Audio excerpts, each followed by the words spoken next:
Hello बच्चों, hello cadets, केम छो मजामा सब बढ़िया।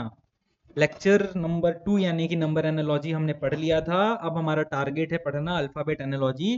तो इंटेलिजेंट टेस्ट का पहला चैप्टर एनालॉजी, जिसके अंदर हम थर्ड पार्ट करने जा रहे हैं, विच इज अल्फाबेट एनालॉजी। आग लगाना बच्चों इस बार एग्जाम में, ठीक है? तो इस बार एग्जाम में आग लगाने के लिए हम आगे बढ़ते हैं। जो मैं आपको पढ़ाने जा रहा हूँ वो कहलाता है अल्फाबेट एनालॉजी। इसके बारे में थोड़ा डिस्कशन और उसके बाद फिर हम करेंगे बहुत सारे सवाल। देखो, सवाल इज द फंडामेंटल। मैं बार बार ये चीज बोलता हूँ, जितना मैक्सिमम सवाल प्रैक्टिस करोगे मैथमेटिक्स एंड इंटेलिजेंट टेस्ट में, उतने ही नंबर आने के चांसेस ज्यादा हैं। क्योंकि सवाल बहुत वैरायटी में आता है, आ सकता है, लेकिन टाइप एक ही होता है जितना हमने आपको पढ़ाया है या पढ़ा रहे हैं अभी। तो आपको टेक्निक वही लगानी है, बस नंबर्स बदल जाएंगे, वैल्यूज चेंज हो जाएंगी। अगर आपको तरीका पता है तो आपके सारे क्वेश्चंस बन जाएंगे। अभी तक मैंने जितने भी बच्चों को सिलेक्शन कराया सैनिक स्कूल में, मैक्सिमम बच्चों का जीके के बेस पे तो नहीं आया है नंबर। मैक्सिमम बच्चों का नंबर आया है आईक्यू और मैथ्स के बेस पे, जिसमें उन्होंने ऑलमोस्ट सारे क्वेश्चन सॉल्व कर लिए थे, क्योंकि उनको तरीका पता था।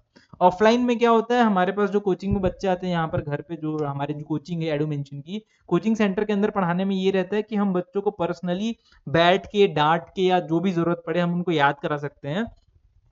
यहाँ पर ऑनलाइन पढ़ने में आपको क्या बस एक प्रॉब्लम है कि आपको खुद से जिम्मेदारी लेनी है कि आपको पढ़ना है। मैंने होमवर्क दिया, वो करना है। जैसे लास्ट लेक्चर में मैंने आपको होमवर्क दिया था कि आपको याद करना था 1 to 20 सारे नंबर्स का स्क्वायर और 1 to 20 सारे नंबर्स का क्यूब। तो वो याद कर लिया होगा, मैं ऐसा उम्मीद कर रहा हूँ। और अगर याद नहीं किया होगा और अगर आसपास में पेरेंट्स बैठे हैं, ये वीडियो देख रहे हैं, तो पेरेंट्स प्लीज उनको याद करा दीजिए।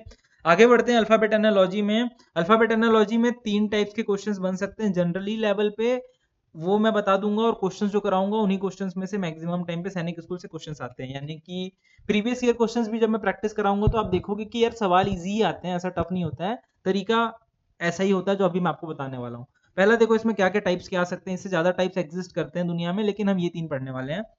एनालॉजी जो होता है अल्फाबेट एनालॉजी, उसके फॉलोइंग टाइप्स हैं। पहला तो एक है वॉवेल और कॉन्सोनेंट, यानी कि रिलेशन आपको वॉवेल कॉन्सोनेंट का दिखेगा। रिलेशन क्यों बोल रहा हूं मैं बार बार, क्योंकि एनालॉजी चैप्टर चल रहा है जिसमें दो ऑलरेडी शब्द या दो कंटेंट दिए होते हैं, उनका रिलेशन आप निकालते हो और उस रिलेशन को यूज करके तीसरे शब्द का से चौथा शब्द निकालते हो। तो फर्स्ट और सेकंड जो चीजें दी हुई हैं उनका रिलेशन निकाला, और वो रिलेशन यूज करके थर्ड वर्ड से यूज करते हुए फोर्थ वर्ड को ढूंढना होता है, और वो चौथा वर्ड या अल्फाबेट या नंबर आप क्रिएट करते हो। तो वॉवेल या कॉन्सोनेंट से होता है। वॉवेल्स क्या होते हैं? वॉवेल्स होते हैं ए, आई, ओ, यू और ई।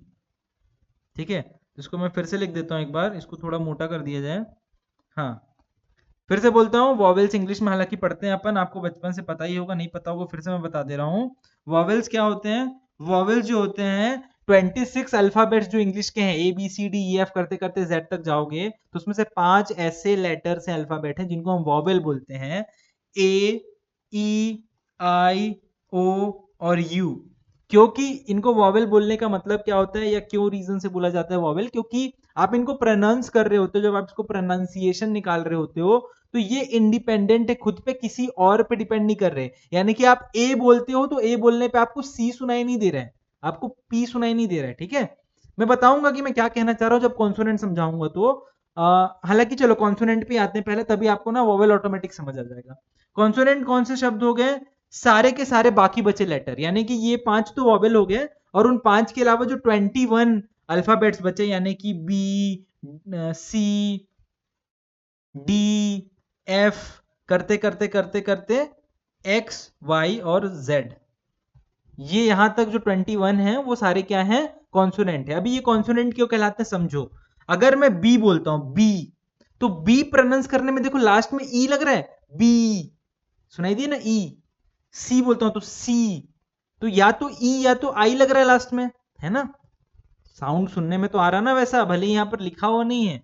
मैं डी बोला, डी, तो यहां पर ई आया, तो बार बार ई आ रहा है। यहां पर एफ बोलो, एफ, एफ में पहले ए सुनाई दे रहा है, एफ, ए आया ना, फिर फ लगा।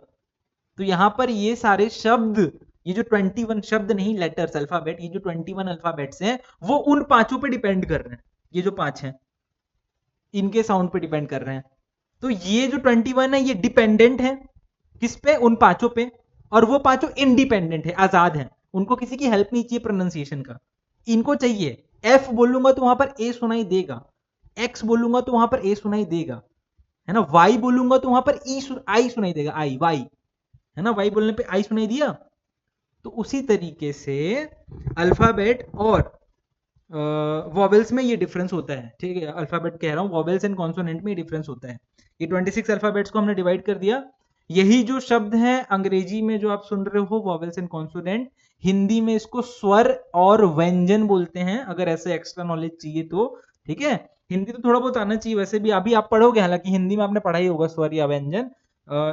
अभी सैनिक स्कूल में उसका कुछ यूज नहीं है स्वर व्यंजन का, क्योंकि आप इंग्लिश मीडियम से दे रहे हो। बट आप आगे भी 6 क्लास 7 क्लास में जाओगे तो स्वर व्यंजन ये सब चीजों का रिवीजन होता है, वो सब पढ़ना पड़ता है। आगे बढ़ते हैं। सेकंड है टाइप इंक्रीजिंग और डिक्रीजिंग पोजीशन ऑफ लेटर्स। इसमें कुछ नहीं है, पोजीशन ऑफ लेटर कुछ नहीं है। जैसे मान लो मैंने लिखा हुआ है कि ए और नेक्स्ट वर्ड है, नेक्स्ट लेटर है बी, तो सी का क्या होगा। तो आपने देखा कि ए से एक जुड़ने पे बी होता है, तो सी से एक जुड़ने पे डी आएगा। या फिर मैंने बोला ए और सी, तो ए से टू जुड़ने पे सी होता है। तो अगर नेक्स्ट मैंने के बोला है तो के से टू जुड़ने पे आ जाएगा एम। तो आपको आंसर पता चल गया एम। तो यहां पर ऐड या माइनस कर रहे हो आप अल्फाबेट्स के पोजीशन की यूज करके, तो एक ये तरीका आ सकता है। फिर लास्ट है third, reverse order of position of letters. अभी रिवर्स ऑर्डर क्या है, कुछ नहीं, वही जो मैंने अभी बोला ना, उसको reverse, reverse in the sense की जैसे मैंने बोला ऐसा मान लो कि के एल एम, अभी ये नॉर्मल उसमें है के एल एम, है ना। के बाद एल आता है, एल के बाद एम आता है। इसको अगर मैं एम एल के लिख देता तो ये क्या हो गया, रिवर्स ऑर्डर हो गया, कि जो बाद में आता है उसको पहले लिखा और उसके बाद उल्टा चलते गए, तो दैट इज रिवर्स ऑर्डर। तो ये तीन टाइप्स हैं। इन टाइप्स का ही यूज करके क्वेश्चंस बनते हैं जनरली। इसके अलावा भी कुछ टाइप के क्वेश्चन बनेंगे, तो वो क्वेश्चन प्रैक्टिस करा देता हूं मैं। फिर देखो थ्योरी का कोई फायदा नहीं है, थ्योरी का कोई फायदा नहीं है। ये सवाल में नहीं आएगा एग्जाम में, कितने टाइप्स होते हैं क्या, कुछ नहीं आएगा। आपको सवाल देगा, आपको सॉल्व करके आंसर निकालना है। ये तो मैं ज्ञान की बातें जबरदस्ती बता रहा हूं, ताकि आपको एक आइडिया रहे कि पढ़ क्या रहे हैं, क्यों पढ़ रहे हैं, ठीक है।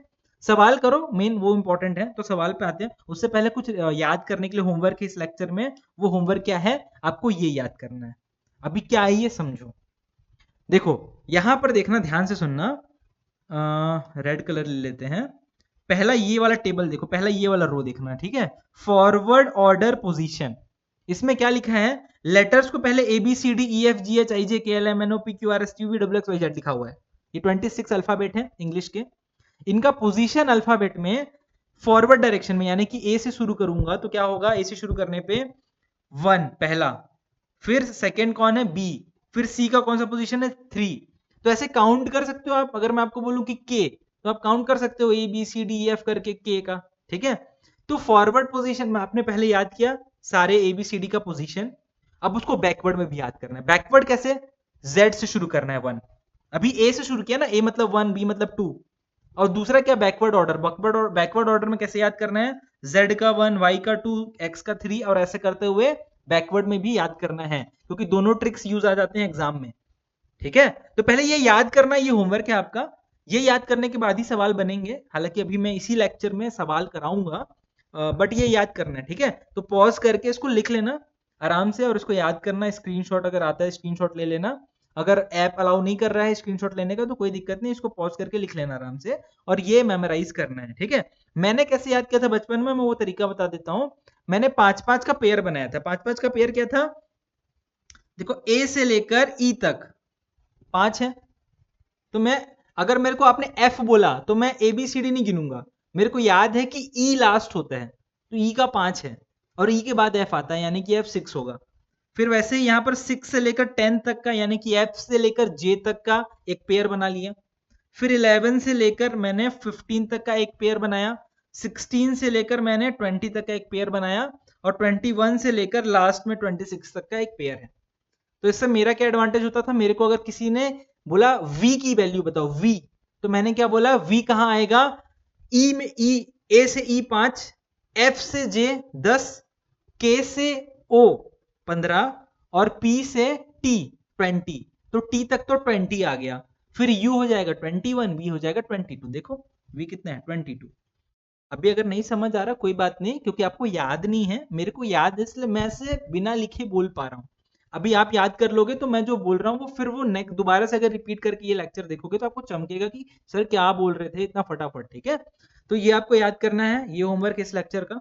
आगे बढ़ता है, सवाल बनाते हैं। सवाल नहीं बनेंगे कोई दिक्कत नहीं, बट आसान है, मेरे को ऐसा लग नहीं रहा कि आपसे नहीं बनेगा। जनरली नंबर एनालॉजी थोड़ा टफ आता है, बाकी वर्ड एनालॉजी तो जनरल नॉलेज के बेस पे होता है। वर्ड एनालॉजी थोड़ा सा दिमाग लगाना है। Alphabet analogy is very easy, इसमें सिर्फ यही टेबल का यूज है, खत्म बात, इसके अलावा कुछ यूज नहीं है। ठीक है, बस उसी में आपकी बुद्धि देखेंगे कि कैसे लगाते हो बुद्धि। देखते हैं यहाँ पर पहला सवाल पूछ रहा है, इसका AFHO का रिलेशन CHFM से है, तो इसका क्या रिलेशन होगा। देखो ये अजीब सा गंदा सा देखने से डरना नहीं है, आपको बस सिंपल सा क्या करना है, पहले पहले लेटर्स को पकड़ने हैं। ठीक है, देखो कैसे हाथ पैर मारना है, क्या करना ना, आप ऐसा क्या करो, A लिखो, F लिखो, H लिखो, O लिखो। अभी नीचे क्या है, सेकंड वाले के लिख दो सारे। सेकंड वाले क्या है, C H F और M।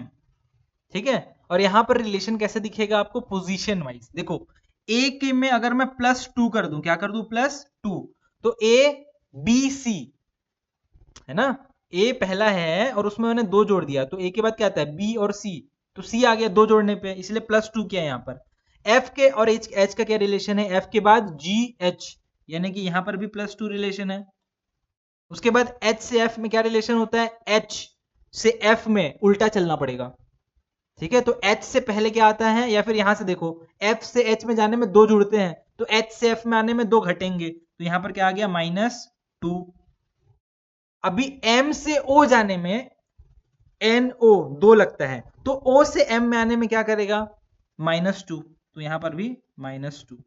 तो हमको रिलेशन पता चल गया, शुरू के 2 लेटर्स जो हैं उनमें 2 जोड़ना है, बाद के 2 में 2 माइनस करना है, तो लिख देते हैं, कोई दिक्कत नहीं। क्या है ये वाला ना, GBDG, तो G, इसको थोड़ा दूर दूर लिख लेते हैं अच्छे से, GBDJ, अरे डीजे वाले बाबू मेरा बाना तू बजा दे, गाना जो बजाएगा तो पता नहीं, व्हाटएवर। ठीक है, चलो मास्टर पागल हो गया अभी थोड़ा देर के लिए। इसको सॉल्व करते हैं। ठीक है, समझो इसको कैसे सॉल्व करना है।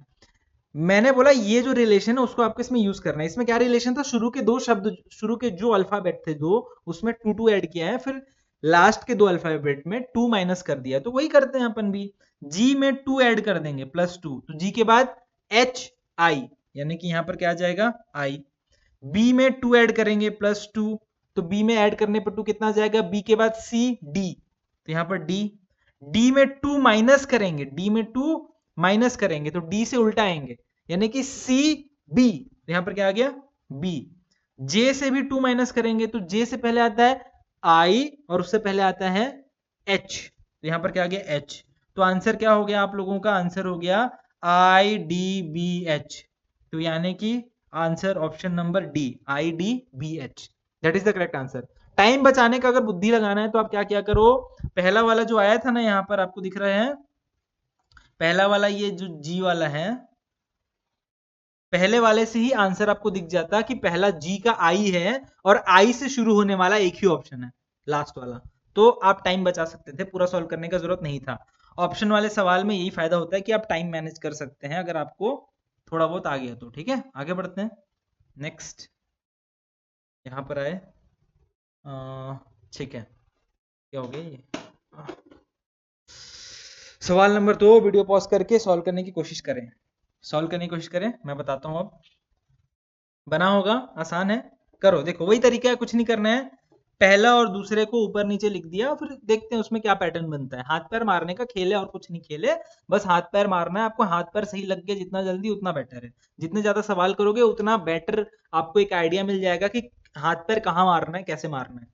तो यहाँ पर देखना, A है, Z है और B है, नीचे है आपका CYD, यहाँ पर AZB को मैंने बड़ा बड़ा लिख दिया, फिर CYD को भी मैंने बड़ा बड़ा लिख दिया। अब इनका रिलेशन देखते हैं, यार इनको थोड़ा और नीचे लिखता हूँ, जगह अच्छा मिल जाए, CYD। ठीक है, A से C का क्या रिलेशन है, A के बाद BC +2 जोड़ा। अब Z से Y का क्या रिलेशन है, Z से एक कदम पहले Y आता है, यानी कि -1। फिर B से D का क्या रिलेशन है, BCD +2, तो यहां भी +2, तो पहला +2, फिर -1, फिर +2, वही चीज करेंगे EXF के साथ, तो यहां पर एक्स और एफ। ई में +2 करते हैं तो क्या आ जाएगा एफ जी। एक्स में -1 करते हैं तो क्या आ जाएगा एक्स से पहले डब्लू और एफ के बाद फिर से 2 ऐड करेंगे क्योंकि वही टेक्निक चल रहा है, तो एफ के बाद जी एच, तो यहां पर आ गया जी एच। तो आपका आंसर आता है जी डब्ल्यू एच, और जी W H is the correct answer. Ji W H यानी कि option number A is the correct answer. यहाँ पर आगे बढ़ते हैं, ठीक है। अरे देखना कभी ऐसा हो जाए अगर मैं गलत कुछ कर दूं ना, तो मेरे को एक बार यार आप लोग व्हाट्सएप पे ना मैसेज करके बता देना कि सर आपने ये सवाल में कुछ गलत कर दिया है, क्योंकि कभी कभार ऐसा हो जाता है कि एज अ टीचर भी मैं सॉल्व करते करते कुछ गलत बता दिया और ऑप्शन में आ गया वो चीज, तो मैं तो ऐसा सोच के चल दूंगा ना कि मैंने तो सही बनाया है। तो अगर ऐसा कभी हो, बहुत रेयरली होता है, ऐसा होता तो है नहीं जनरली, बट अगर ऐसा हो गया तो डरने की जरूरत नहीं कि सर से भी गलती होती है, यानी कि अगर आप कॉन्फिडेंट हो कि आपका आंसर सही है तो हो सकता है सर ने गलत बनाया हो, ठीक है। तो मेरे को इन्फॉर्म कर देना। आगे बढ़ते हैं सवाल नंबर 3 पे। सवाल नंबर 3 क्या पूछ रहा है, आर एम पी एल का एल पी एम आर है तो किस इस क्या होगा किसका एसीडीजी का क्या रिलेशन है। यहां पर एक तो रिलेशन पहले वाला दे रखा है ना, लेकिन मतलब जनरली क्या होता था कि पहला और दूसरा दिया है फिर तीसरा देता था, चौथा बताना था। यहां पर पहला दूसरा दिया है, तीसरा खाली है, चौथा दिया हुआ है, तो भी कोई दिक्कत नहीं, डर की बात ही नहीं है, अपने को कुछ नहीं करना है। देखो सवाल में क्या बोल रहा है, R small M small P capital L, नीचे क्या रिलेशन है, L small P small M और कैपिटल आर, ये दोनों को मैंने शुरू के जो दो हैं उनको ऐसा दूर दूर में लिख दिया। सॉल्व करके देखते हैं क्या आने वाला है इसका आंसर। देखो यहाँ पर ना आपको एक अच्छा सा रिलेशन क्या दिख रहा है, खुद सोचना, कि जो आर है फर्स्ट वाला लास्ट में डाल दिया और यहाँ पर एल को फर्स्ट वाला लास्ट में डाल दिया, यानी कि क्या क्या है, रिवर्स कर दिया है पोजीशन। वैसे ही m को इधर दे दिया, p को उधर दे दिया, यहां पे रिवर्स कर दिया। मतलब इसमें से देखोगे तो देखना यहां पर सॉरी इसको ऐसा कर लेते हैं, इन दोनों को रिवर्स कर दिया और इन दोनों को रिवर्स कर दिया, तो ये आ गया। समझ आ रहा है, तो कुछ नहीं करना है, रिवर्स रिवर्स का खेल है। यहां पर क्या दिया हुआ है, ए सी डी जी, ए सी डी जी, तो आप इसको रिवर्स करोगे तो क्या बनेगा, ए और जी रिप्लेस हो जाएंगे, यानी कि जी और ए आगे पीछे आ गए, सी और डी रिप्लेस होंगे तो डी सी बन जाएगा। तो कुछ ऐसा आंसर आपका आने वाला है। इसका आंसर ऑप्शन नंबर देख लो, ऑप्शन नंबर कौन सा मैच कर रहा है, यहाँ पर ऑप्शन नंबर मैच कर रहा है B. B is the correct answer, G D C है, जी डी सी है, जहां पर जी और ए कैपिटल्स में है, डी सी जो है स्मॉल लेटर्स में है। आगे बढ़ते हैं, सवाल नंबर 4 पे आते हैं। 2 सवाल और बचे हुए हैं, आसानी से हो जाएंगे, पॉज करके वीडियो सॉल्व करो, इसको सॉल्व करते हैं। देखो Q T U I L M और जे एम एन, ये तीन आपको ग्रुप्स दिख रहे हैं, जिसमें से इन दो ग्रुप्स का रिलेशन बता के आपको इनका भी नेक्स्ट वर्ड या नेक्स्ट ग्रुप निकालना है। लिख लेता हूं मैं इसको, क्यू टी यू, सिंपल तरीका, नीचे आई एल एम, बस अब कुछ नहीं करना है, रिश्ता निकालना है। रिश्ता निकालने का क्या तरीका है, क्यू से आई का रिलेशन देखना है, ठीक है।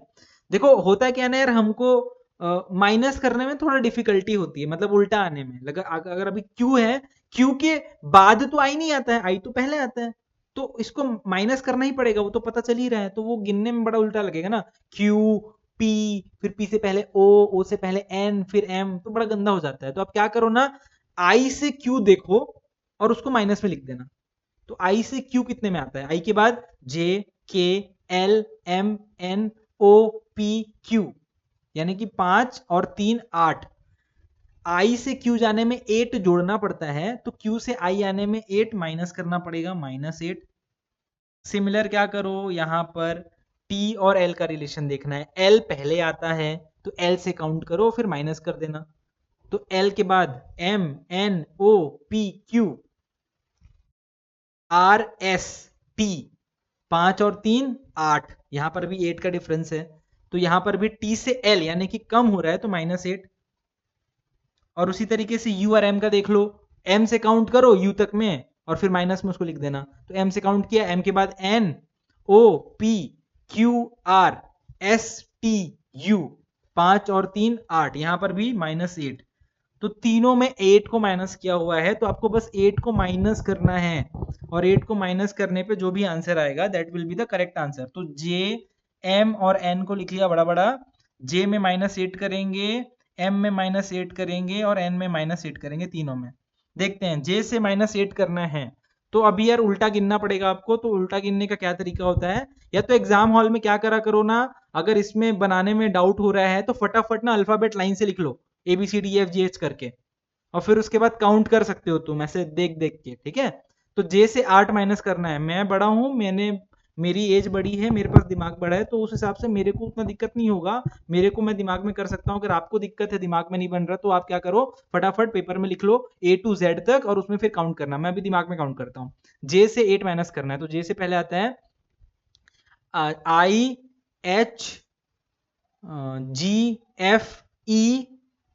IHGFEDCB, तो क्या आएगा B, तो B, तो यहां पर 8 नहीं B लिखना है, क्या आ गया B। तो पहला लेटर क्या हो गया B। M में 8 माइनस करते हैं, M में 8 माइनस कैसे करेंगे, M से पहले आता है LKJIHGFE, तो 8वां क्या है E, तो M में -8 किया तो कितना आ गया E। उसके बाद N में से 8 माइनस करूंगा तो सिंपल सा बात है यार, M के बाद N आता है तो E के बाद F रहेगा यहां पर, यानी कि N से 8 माइनस करूंगा तो F आएगा। तो BEF is the correct answer, BEF is the correct answer. Option number कौन सा दिख रहा है यहाँ पर, ऑप्शन नंबर दिख रहा है B, तो that is the correct answer. कितना मजा आ गया, आया कि नहीं मजा, बहुत मजा। अगला सवाल आने वाला है, लास्ट क्वेश्चन है, उसके बाद ये लेक्चर खत्म करेंगे और फिर आपसे मिलेंगे नेक्स्ट वीडियो में, नेक्स्ट चैप्टर में भी मिलेंगे और क्वेश्चन जो सॉल्व करेंगे उसमें भी मिलेंगे। तो मुलाकात से पहले ये 5वां क्वेश्चन और फिर मैं टाटा बाय बाय करता हूँ आपको। EGI के का रिलेशन है LJHF, क्या रिलेशन है LJHF, तो SUWY का रिलेशन क्या होगा ये आप लोगों को बताना है। वही तरीका, हाथ पैर मारने वाला, कुछ नहीं करना है, लिखो यहाँ पर बड़े बड़े में EGIK और नीचे लिख दिया LJHF और यहाँ पर ऊपर में SUWY, जिसको सॉल्व करना है। तो पहले यहाँ पर जो बीच में दे रहे हैं ना ये दो, इनको सॉल्व करते हैं। देखो यहाँ पर ना एक ट्रिक क्वेश्चन है ये, इसमें ट्रिक क्या लग रहा है खुद देखना। यहाँ पर ना कई बच्चे क्या करेंगे ना, इसका ऐसे ऐसे रिलेशन निकालने लगेंगे, लेकिन ना वो उससे आंसर नहीं आएगा, बड़ा गंदा आ जाएगा। उससे भी आसान तरीका है और इसमें एक ट्रिक दिख रहा है, जो पैटर्न पकड़ पाएगा जो बच्चा वही सॉल्व कर पाएगा। क्या पैटर्न दिख रहा है यहाँ पर, देखो ई में से एक ऐड कर दो और सबसे लास्ट में रख दो तो एफ आ रहा है। यानी कि ऐसा बोलो कि ई को लास्ट में रखा फिर एक ऐड कर दिया तो एफ आ गया। उसी तरीके से जी को सेकंड नंबर पे था तो सेकंड लास्ट बना दिया, तो जी के बाद क्या आता है एच, फिर आई के बाद क्या आता है जे, फिर के बाद क्या आता है एल। तो कुछ नहीं करना है, एस है तो एस यहां पर क्या ला दो एस, और एस में ऐड कर दो 1, एस के बाद आता है टी, फिर उसके बाद यू, यू के बाद आता है वी, उसके बाद डब्ल्यू, डब्ल्यू के बाद आता है एक्स और वाई के बाद आता है जेड। तो करेक्ट आंसर क्या हो गया Z x we T, Z x we T, Z x we T, यानी कि करेक्ट है ऑप्शन नंबर ए। सवाल आसान था, हाँ ऐसा था कि पहली बार ये तरीका देखा है तो हो सकता है ये अपने आप से नहीं बना हो, बट आई थिंक अभी मेरे समझाने के बाद आपको पूरे अच्छे से चमक गया होगा कि कैसे इसका आंसर आने वाला है। तो यहाँ पर खत्म होता है आप लोगों का चैप्टर नंबर 1 एनालॉजी। हमने वर्ड एनालॉजी पढ़ा, नंबर एनालॉजी पढ़ा और अल्फाबेट एनालॉजी पढ़ा। आपसे सवाल में कभी ये नहीं पूछेगा कि वर्ड एनालॉजी है कि नंबर है कि क्या है, आपको सीधा सवाल दे देगा, आपको सॉल्व करना है और आंसर बताना है। तो मुझे ऐसा लगता है कि ये चैप्टर में एक भी नंबर नहीं कटने वाले हैं और इस चैप्टर से सवाल जरूर आएंगे, आते ही हैं, हर बार आते हैं, कभी ऐसा नहीं होता है कि इस चैप्टर से ना आए। तो आप लोगों को मैं धन्यवाद करते हुए टाटा बाय बाय करता हूँ। जय हिंद। होमवर्क कर लेना अपना, ये याद कर लेना, ठीक है, जो अल्फ़ाबेट वाला मैंने बताया है। बाय।